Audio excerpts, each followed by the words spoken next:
5 weeks. No races, no factory shutdown. Every team in Formula One has been working around the clock to reshape their cars, and it all comes together here, Miami. This is effectively a brand new championship. The grid you saw at Suzuka? Forget it. Let's break down what's coming. Let's start with the obvious. Mercedes goes into Miami with a 45-point lead in the Constructors. Antonelli is leading the championship at 19 years old, youngest ever. The W17 has been the class of the field. But here's the thing. Every other team has had 5 weeks to study that car. Mercedes knows everyone's gunning for them. The question isn't if they're still fast. It's whether the gap has closed. Ferrari is bringing everything to Miami. New floor, updated Macarena wing, version 2, cooling revisions. This was supposed to be spread across Bahrain, Saudi, and Miami, but with those races cancelled, it's all arriving at once. They tested it at Monza on April 22nd. Loic Serra's original plan was small, incremental updates. That's out the window. This is a big bang upgrade, and it either works or it really doesn't. And it's not just the chassis. Ferrari has a roughly 20 horsepower deficit to Mercedes.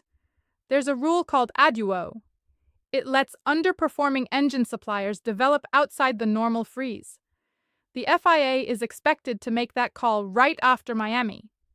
If Ferrari gets flagged as more than 2% down, they get extra development tokens. Combined with the aero package, that could close the gap to Mercedes by mid-season. This weekend, Leclerc and Hamilton are racing to prove they deserve that lifeline. Now the big question mark. Red Bull. 16 points. Verstappen is 9th in the championship after 3 races. He's called the RB22 undrivable, and he has a confirmed exit clause.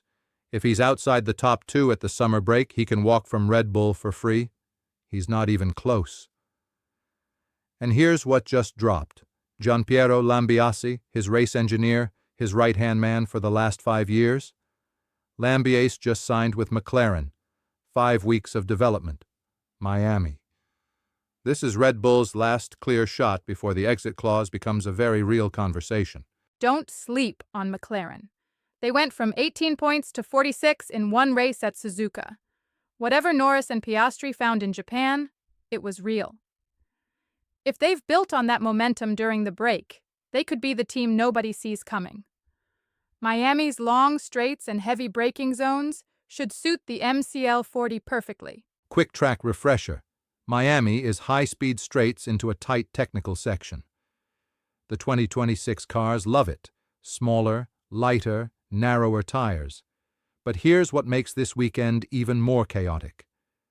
The FIA and all 10 teams agreed unanimously to change the energy deployment rules effective this race.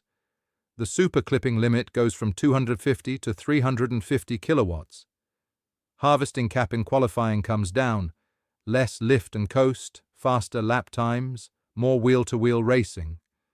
Teams arrive with big upgrade packages and a car that behaves differently than it did at Suzuka.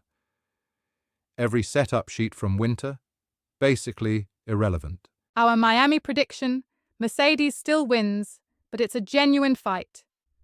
Ferrari within half a second, Red Bull back in the top 5, but not the podium. And McLaren steals a result nobody expected. 5 weeks of development, 10 teams desperate to prove something. This is going to be special. Subscribe. We'll have full qualifying and race coverage all weekend.